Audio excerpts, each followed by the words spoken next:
टीकमगढ़ में कलेक्टर विवेक श्रोती ने एक नई पहल की है।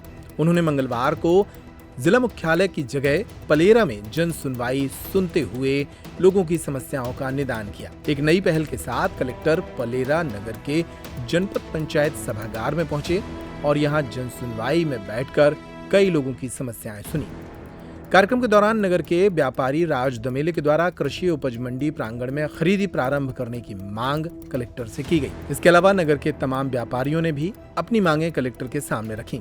नगर के वरिष्ठ नागरिकों के द्वारा कलेक्टर को जानकारी दी गई कि नगर विकास के कार्यों को टेंडर लेने के बाद भी ठेकेदार के द्वारा पूर्ण नहीं किया जा रहा है। उन्होंने इन तमाम समस्याओं को सुनकर जल्द ही समस्याओं के निराकरण का वादा किया। देखिए, प्रत्येक मंगलवार को हमारे यहाँ जितने भी पूरा जिला है उसमें ग्रामीण स्तर पर जा जाकर जन सुनवाई की जाती है और उसी क्रम में मेरे द्वारा आज यहाँ पर पलेरा में यहाँ के प्रमुख गणमान्य नागरिकों के साथ, जनप्रतिनिधियों के साथ, नगर पंचायत के जितने सदस्यगण थे उन सब के साथ बैठकर एक चर्चा की गई और यहाँ की जो प्रमुख ऐसी विकास योजनाएं हैं जिसमें कि कुछ काम हुआ है या कहीं रुक गई हैं उनको आगे कैसे बढ़ाया जाए उस विषय पर सभी के साथ अच्छी चर्चा हुई और मुख्य रूप से उन चीज़ों को आइडेंटिफाई किया गया कि क्यों ये काम रुके हुए हैं। तो जैसे पलेरा की मुख्य समस्याओं में से एक है कि वनभूमि का एक विवाद है जिसकी वजह से यहाँ पर शमशान जो है वो काम नहीं हो पा रहा है। ऑडिटोरियम का काम थोड़ा सा रुका पड़ा हुआ है, उसके लिए ज़मीन का आइडेंटिफिकेशन नहीं हो पा रहा है। एक बस स्टैंड को लेकर मांग है, एक जो है गीता भवन की लेकर ज़मीन की आवश्यकता प्रतिपादित की गई है।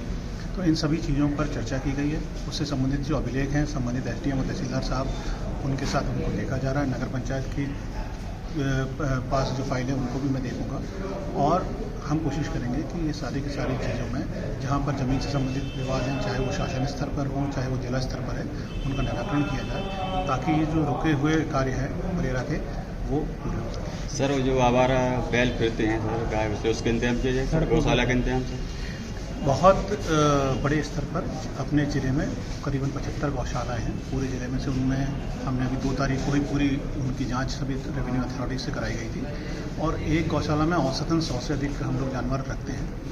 आज मैं जब टीकमगढ़ से पलेरा तक आ रहा था, सामान्य में अगर 6 दिन पहले जब हम जा रहे थे तो हमको 50 उसमें जानवर दिखाई देते थे, पर मुझे आज एक भी गाय नहीं दिखी और गाय मिली तो पलेरा की शुरुआत में ही मिली मुझे 2 गायें।